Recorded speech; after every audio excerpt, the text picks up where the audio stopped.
ಇನ್ನು ಮೂಡಾ ಕೇಸಲ್ಲಿ CM ಸಿದ್ದರಾಮಯ್ಯನವರಿಗೆ clean chit ಸಿಕ್ಕಿರೋದು ಅವರ ಬಣದ ಮುಖಂಡರಲ್ಲಿ ಹೊಸ ಜೋಶ್ ಅಂತೆ. ಸಿಎಂ ಬದಲಾವಣೆನೇ ಇಲ್ಲ ಅಂತ ಮಾದೇವಪ್ಪ. ಇನ್ನು ಡಿಕೆಶಿ ವಿರುದ್ಧ ರಾಜಣ್ಣ ಮಾತನಾಡಿದ್ದಕ್ಕೆ ಅವ್ರಿಗೆ ಹೆಚ್ಚು ಕೆಲಸ ಇಲ್ಲ ಅಂತ ಬಾಲಕೃಷ್ಣ. ರಾಜಕೀಯ ಅಜೆಂಡಾದೊಂದಿಗೆ ದೆಹಲಿಗೆ ಹೋಗಿರಲಿಲ್ಲ ಅಂತ ಪರಮೇಶ್ವರ್. ಡಿ.ಕೆ. ಶಿವಕುಮಾರ್ ಸಿಎಂ ಆಗೋದಕ್ಕೆ ಸಿದ್ದರಾಮಯ್ಯ ಬೇಕೇ ಬೇಕು, 10 ಜನ ಶಾಸಕರನ್ನ ಇಟ್ಕೊಂಡು ಸಿಎಂ ಆಗೋಕ್ಕಾಗಲ್ಲ ಅಂತ ಜಿ.ಟಿ. ದೇವೇಗೌಡರು ಎಲ್ಲ ಮಾತಾಡಿದ್ದಾರೆ. ನೋಡೋಣ. ಸಿಎಂ ಬದಲಾವಣೆ ಪ್ರಶ್ನೆ ಬಂದಿಲ್ಲ ಅಂತ ಹೇಳಿದ್ರು. ಪ್ರಶ್ನೆ ಬಂದಿಲ್ಲ, ಗ್ಯಾರಂಟಿನೋ ಅಲ್ವೋ ಬದಲನೋ ಪ್ರಶ್ನೆ ಬಂದೇ ಇಲ್ವಲ್ಲ. ಬಿಜೆಪಿಯವರೆಲ್ಲ ಟೈಮ್ ಕೊಡ್ತಾ ಇದ್ದಾರೆ, ಈ ಟೈಮಲ್ಲಿ ಇಳಿದು ಬಿಡ್ತಾರೆ. ಆನೆ ಹೋಗ್ತಾ ಇತ್ತು, ನರಿ ನೋಡ್ತಾ ಇತ್ತು ಕೆಳಗಡೆ, ಆನೆದು ಬಿಡ್ಲಿಲ್ಲ, ನರಿ ತಿನ್ಲಿಲ್ಲ. ಆ ತರ ಅವ್ರ ಕತೆ. ದಲಿತ ಮುಖಂಡರ ಸಮಾವೇಶ ಮಾಡಬೇಕು ಕಾಂಗ್ರೆಸ್ ಅಲ್ಲಿ ಅನ್ನೋ ಚರ್ಚೆ. ಸಭೆಗೆ ಯಾರು ಬೇಡ ಅಂತ ಹೇಳಲ್ಲ, ಸಭೆ ಮಾಡಬಾರ್ದು, ನಿಲ್ಲಿಸ್ಬಿಡಿ ಅಂತ ಯಾರು ಹೇಳಲ್ಲ.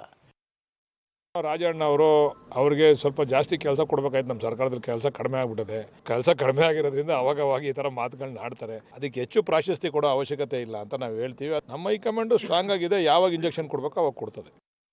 ನಾನು ಡೆಲ್ಲಿ ಪ್ರವಾಸ ಮಾಡಿದ್ದು ಸಂಪೂರ್ಣವಾಗಿ ಖಾಸಗಿ ಕೆಲಸಗಳಿಗೆ, ಯಾವುದೇ ರಾಜಕೀಯದ ಅಜೆಂಡಾ ಇಟ್ಟುಕೊಂಡು ನಾನು ಹೋಗಿರಲಿಲ್ಲ. ಅಧ್ಯಕ್ಷರ ಬದಲಾವಣೆ ವಿಚಾರ ಇರ್ಬೋದು, ಮುಖ್ಯಮಂತ್ರಿಗಳ ವಿಚಾರ ಇರ್ಬೋದು, ಯಾವುದನ್ನು ನಾನು ಎಲ್ಲಿಯೂ ಮಾತನಾಡಿಲ್ಲ.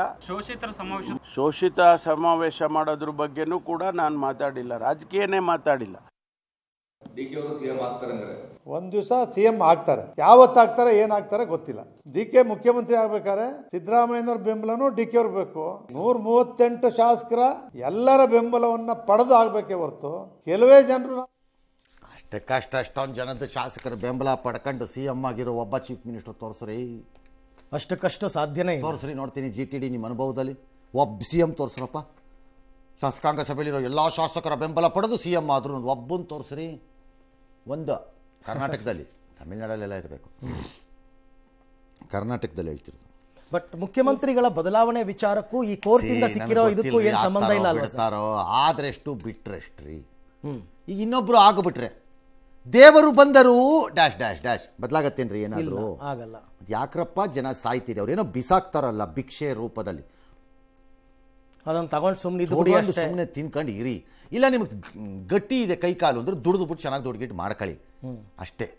ಸುಮ್ಮನೆ ಇವೆಲ್ಲ ಆಗಲ್ಲ, ಹೋಗಲ್ಲ. ಉದ್ಧಾರ ಆಗೋದ್ರೆ ನೀವಾಗಿ ದೇಶ ಸಮಾಜ ಇವೆಲ್ಲ ಬಿಟ್ಟುಬಿಡಿ, ಮುಗೀತು. ಈಗ ಅವ್ರು ಯಾರೋ ಹೇಳಿದ್ರಪ್ಪ, ಅವನಿಗೆ ಹೋಗ್ತಾ ಇತ್ತು, ನರಿ ಏನೋ ಮಾಡಿಬಿಡ್ತು ಅಂತ ಒಂದು ಬುರುಡೆ ಸ್ಟೋರಿನ ಬಿಟ್ಟರು. ಹಳೇ ಕಾಲದ 1ನೇ ಕ್ಲಾಸ್ ಮಕ್ಕಳಿಗೂ ಹೇಳೋಕ್ಕಾಗದೇ ಇದ್ದಿದ್ದು ಸ್ಟೋರಿ ಅದು. ಆ ಸ್ಟೋರಿ ಅದು. ಮಾದೇವಪ್ಪನವರೇ, ನಿಮ್ಮ ರಾಜಕೀಯದಲ್ಲಿ ಜೀವನ ಉಳಿಸ್ಕೊಳ್ಳೋಕ್ಕೆ ಕಾಂಗ್ರೆಸ್ಸಿಗೆ ಬಂದ್ರಲ್ಲ ನೀವು.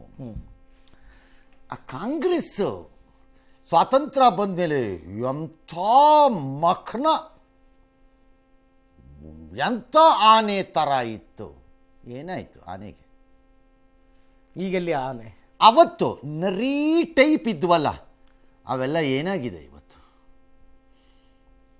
ಹೌದು, ಏನಾಗಿದೆ ಅವತ್ತು? ನರಿ ಟೈಪಲ್ಲಿ ಇದ್ದಿದ್ದು. 1 ಸೀಟು 2 ಸೀಟು ತಗೊಂಡು ಒಂದು ದಿನ ಅಧಿಕಾರಕ್ಕೆ ಬರ್ತೀವಿ ಅನ್ಕೊಂಡು ಪಾಪ ನರಿ ಟೈಪಲ್ಲಿದ್ರಲ್ಲ, ಅವರೆಲ್ಲ ಏನಾಗಿದ್ದಾರೆ? ನಿಮ್ಮ ಆನೆ ಏನಾಗಿದೆ ಇವತ್ತು?